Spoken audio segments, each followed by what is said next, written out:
안녕하세요. 저희는 30대에 단독주택을 짓고 이 집에서 6년째 주택살이를 하고 있는 부부입니다. 제가 30살, 신랑이 34살에 단독주택을 짓게 되었습니다. 저희는 금수저는 절대 아니고 둘 다 평범한 직장인입니다. 그리고 당시에는 자본금이 1억밖에 없었는데 어떻게 집을 짓게 되었는지 하나하나 알려드릴게요. 원래 저희는 아파트에 신혼살림을 시작했어요. 둘 다 인테리어에 관심이 많아서 아파트에 살면서도 늘 뭔가를 만들었었죠. 게다가 저희 둘 다 어린 시절 주택에서 살았기 때문에 아파트에 살면서도 늘 주택으로 가고 싶다는 생각을 했었어요. 그래서 두 남자의 집 짓기 같은 건축 관련 책을 읽으며 꿈을 키워가고 있었습니다. 그런데 문제는 당시 저희가 모아놓은 이건 돈이 너무한 거 1억 정도여서 아니냐고? 그 돈으로 땅을 사고 집을 짓는다는 건 불가능해 보였죠. 그러다가 읽게 된 책이 2천만 원으로 시골집 한 채 샀습니다 라는 책이었어요. 농촌 지역에 괜찮은 시골집을 한 채 사면 리모델링 비용까지 1억에 가능하겠다는 생각이 들었어요. 그래서 땅을 알아보러 다니기 시작했죠. 저희가 마음에 드는 집이 한 채가 있었는데 잘 알아보지 않고 덜컥 계약금 700만 원을 지불했는데 알고 보니 지목도 대지가 아닌 전이었고 무허가 건물도 있었고 성면 철거, 비용 등 따져보니 안 되겠다 싶어서 계약금을 날리게 되었습니다. 하지만 700만 원의 수업료를 치른 뒤 저희는 다시는 이런 실수를 반복하지 않기 위해 집 짓기에 대해 열심히 공부를 했어요. 지목은 뭐고 용적률은 뭐고 건폐율은 무엇인지 1종 주거지역과 2종 주거지역의 차이점은 무엇인지 공부를 했고 또 건축 설계 연수도 들으며 목조주택, 콘크리트 주택의 장단점 등 건축에 대한 정보도 쌓아갔죠. 그러던 어느 날 저희 동네에 택지가 분양한다는 것을 알게 되고 주말에 심심하던 차 근처 부동산에 놀러 갔어요. 시세도 알아보고 이곳저곳 구경을 하고 집에 왔는데 그때부터 이미 그 땅이 저희 땅인 것 같고 밤마다 그 땅에 어떤 집을 지을지 그림을 그리고 있는 거예요. 그래서 어떻게 하면 그 땅을 살 수 있는지 알아보기 시작했고 토지담보대출이 있다는 걸 알아냈죠.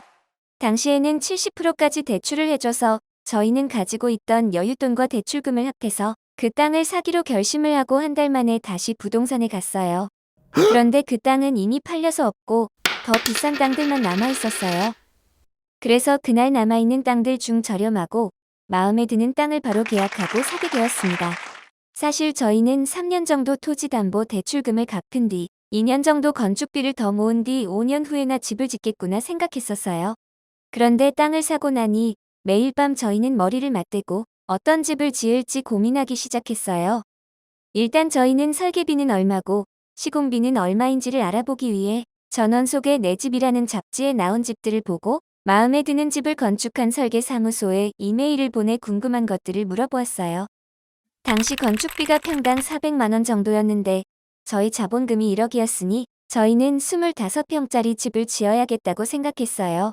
몇몇 건축사무소들 중 저희와 이야기가 잘 통하는 건축사무소를 찾게 되었고 그분들과 직접 미팅을 하기 위해 서울로 올라갔어요. 25평으로 집을 지으면 어떤 형태로 지어지고 이런 이야기를 하다 보니 점점 더 욕심이 생기더라고요. 그래서 우리가 어떻게든 돈을 더 마련해보자 결심하고 최종 43평 2층짜리 목조주택을 짓기로 결정하였습니다. 43평이면 건축비만 1억 8천만 원에 설계비도 2천만 원 정도 추가되어서 역이 필요했어요. 설계에 3개월, 시공에 3개월 총 6개월의 기간 안에 저희는 부족한 1억을 마련해야 하는 상황이었죠. 그동안 모아놨던 적금, 직장인 대출 등 연끌을 시작했어요. 다행히 2억이라는 돈이 한 번에 나가는 게 아니라 순서에 따라 순차적으로 지불이 되는 구조였어요. 설계사무소와 계약할 때 1천만 원, 2달 뒤 허가 나면 1천만 원, 시공사와 계약할 때 3천만 원, 한 달마다 3천만 원씩 3번 그리고 마지막에 다 짓고 나서 6천만 원 이런 식이었죠. 설계비는 어찌어찌 마련을 할 수가 있었는데 문제는 2억에 가까운 시공비를 마련하는 일이었죠. 그래서 솔직하게 시공사 사장님께 말씀드렸어요. 저희가 아직 돈이 다 마련된 게 아니라 계약금만 드리고 나머지는 한 번에 드리면 안 되겠냐고 여쭤봤는데 시공사 사장님께서 쿨하게 오케이 하셨어요. 그래서 2015년 8월 완공 날짜가 정해졌고 저희는 그 날짜에 맞추어서 집을 매매하여 잔금을 치르고 이 집으로 이사를 오게 되었습니다. 지금도 원금과 이자를 갚고 있지만 저희는 80평 땅과 40평대 집에서 맘껏 뛰고 맘껏 떠들며 자유롭게 사는 대가로 월세를 내고 산다고 생각한답니다. 그리고 저희가 30살부터 누리고 있는 행복에 비하면 달달이 지불하고 있는 월세는 정말 소소하다고 생각해요. 그리고 30대 초반 아무것도 몰랐지만 그냥 집을 짓고 싶다는 열정 하나로 무모한 도전을 했고 그 일을 해낸 저희 스스로를 매우 칭찬하고 있습니다. 덕분에 저희는 6년째 이 집에서 아주 행복하게 살고 있답니다.